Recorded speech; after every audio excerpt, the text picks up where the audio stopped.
26/11 সেই দিনটার কথা স্মরণ করলে এখনো জল চলে আসে ভারতীয়দের চোখে। ভারত সরকার সেই 26/11 মুম্বাই হামলার মেইন মাস্টার মাইন্ড হাফিজ সইয়াদকে ভারতের হাতে তুলে দেওয়ার জন্য পাকিস্তানকে বলেছিল বলেই সূত্র মারফত জানা যায়। ভারতীয় আইন অনুযায়ী তাকে যাতে শাস্তি দেওয়া যায় সে কারণেই এই অনুরোধ করা হয়েছে বলেই খবর। একাধিক স্থানীয় মিডিয়া সূত্রে জানা যায় পাকিস্তানের বিদেশ মন্ত্রকের কাছে নিয়ে ভারতের তরফে সরকারি অনুরোধ করা হয়েছে। হাফিজ সইয়াদকে ভারতের হাতে তুলে দেওয়ার বার্তা পাঠানো হয়েছে। সূত্র থেকে এমনটাই জানা যায়। তবে ভারত বা পাকিস্তান কোনো সরকারি এই নিয়ে কোনো নিশ্চয়তা দেয়নি। এদিকে বিশ্বের অন্যতম কুখ্যাত অপরাধী হিসেবে পরিচিত এই হাফিজ সইয়াদ 2008-এর মুম্বাই হামলায় মেন মাস্টারমাইন্ড ছিল এই ব্যক্তি। আমেরিকাও একে কুখ্যাত জঙ্গি হিসেবে মার্ক করেছে। এদিকে ভারত বারবারই জঙ্গিকে ভারতের হাতে তুলে দেওয়ার জন্য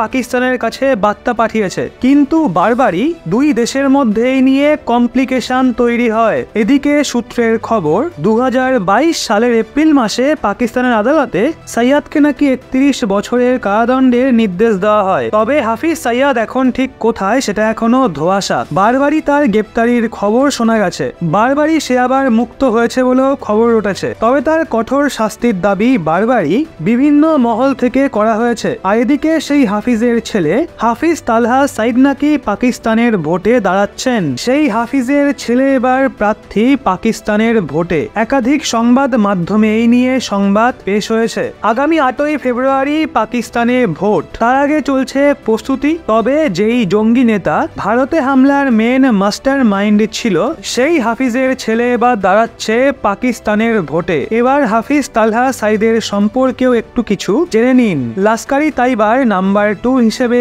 পরিচিত হাফিজ তালহা সাইদ গত বছর কেন্দ্রীয় স্বরাষ্ট্র মন্ত্রক তাকে জঙ্গি হিসাবে ঘোষণা করেছিল। আর সেই জঙ্গি এবার পাকিস্তান ভোটের প্রার্থী।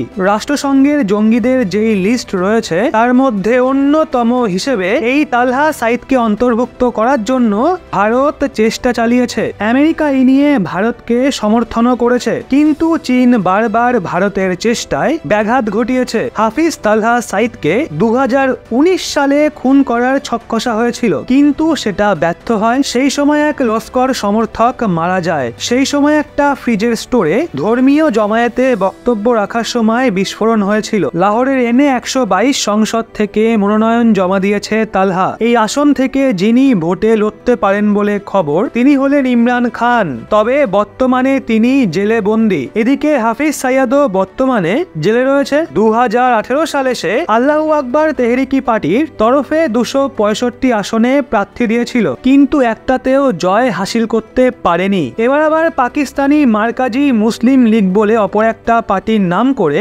ভোট যুদ্ধে কলকাঠি নাড়তে শুরু করেছে। এমনকি ছেলেকেও প্রার্থী হিসেবে দাঁড় করিয়ে দিয়েছে। এদিকে সূত্রের খবর এই হাফিজ সইয়াদকে ভারতের হাতে তুলে দেওয়ার জন্য এর আগে পাকিস্তানকে বার্তা পাঠিয়েছিল ভারত, কিন্তু কে করে কার তোয়াক্কা। সে এখনো পাকিস্তানের জেলে বসে ভালোই কলকাঠি নাড়ছে। আর ভারতও তেমনি। এতদিন পাকিস্তানকে দেখেও কি চেনা যায়নি? ভদ্রভাবে সোনার সরকার ওরা। কূটনীতি আর বল প্রয়োগ ছাড়া পাকিস্তান আজ অবধি কোনো কথা শুনেছে? এবার আপনারাই বলুন, আপনাদের কি মনে হয় পাকিস্তানের স্ট্যান্ড কি আদেও বদলানোর? মুম্বাই হামলার মেন মাস্টার মাইন্ড এখনো বেঁচে আছে, এটাই অবাক করা বিষয়। যেই দিনের কথা স্মরণ করলে এখনো ভারতীয়রা স্তব্ধ হয়ে যায়, চোখের কোণায় জল চলে আসে। আর আজও ভারতীয়দের দুঃখ দেওয়া সেই ব্যক্তি, সেই হামলার মূল মাস্টার মাইন্ড জাহান্নামে না গিয়ে পৃথিবীতে টিকে রয়েছে।